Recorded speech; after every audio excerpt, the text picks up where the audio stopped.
সাগরে গভীর নিম্নচাপের থাবা। দক্ষিণ চব্বিশ পরগনা ও উপকূল জুড়েই তোড়জোড়, জারি ভারী বৃষ্টির সতর্কতা।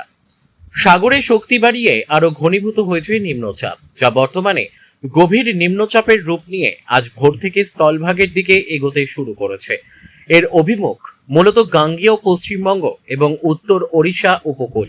এর জেরে রাতভর দফায় দফায় বৃষ্টির পর আজ সোমবার সকাল থেকেই দক্ষিণ চব্বিশ পরগনা জেলা জুড়ে মাঝারি থেকে ভারী বৃষ্টিপাত অব্যাহত রয়েছে। আকাশ সম্পূর্ণ কালো মেঘে ঢাকা এবং সাথে বইছে ঝোড়ো হাওয়া। বিশেষ করে জেলার নামখানা, সাগর, কাকদ্বীপ, পাথর প্রতিমা ও ডায়মন্ড হারবার সহ উপকূলবর্তী অঞ্চলগুলিতে বৃষ্টি এবং ঝড়ের দাপট সবচেয়ে বেশি।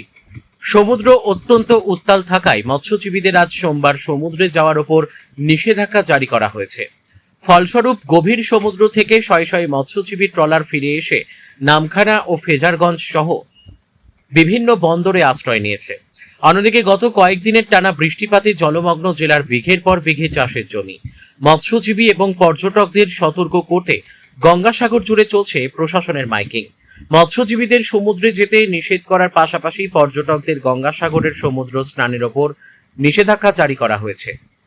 দক্ষিণ চব্বিশ পরগনার সাগর থেকে রবীন্দ্রনাথ পড়ুয়ার রিপোর্ট, বিগ নিউজ বাংলা।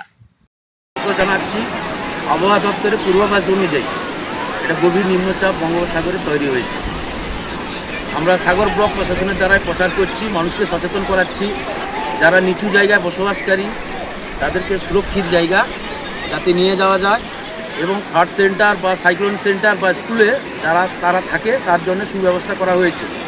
এবং মৎস্যজীবী ভাইদেরও অনুরোধ করা হচ্ছে তারা এই দুর্যোগের সময় যাতে মাছ ধরতে যাতে সমুদ্রে না যায়, এবং যে সকল তীর্থযাত্রীগণ এসছেন সমুদ্রে স্নান করতে তাদের উদ্দেশ্যেও বলা হয়েছে আপনারা বেশি দূর গিয়ে যাতে না স্নান করে, যাতে কোনো অঘটন ঘটে তার জন্যে সরকার থেকে বা প্রশাসনের থেকে সাবধানতা জারি করা হয়েছে। এবং আমাদের সাগর ব্লক নদীমাতৃক দেশ, আমাদের সিভিল ডিফেন্স প্রস্তুত আছে এবং আমাদের প্রশাসনিক কারুকার্য কর্তারা তারাও প্রস্তুত আছে যাতে কোনো অঘটন না ঘটে তার জন্যে আমরাও প্রস্তুত আছি। আপনার নাম আর? সুন্দর পাল, সাগর ব্লক সিভিল ডিফেন্স।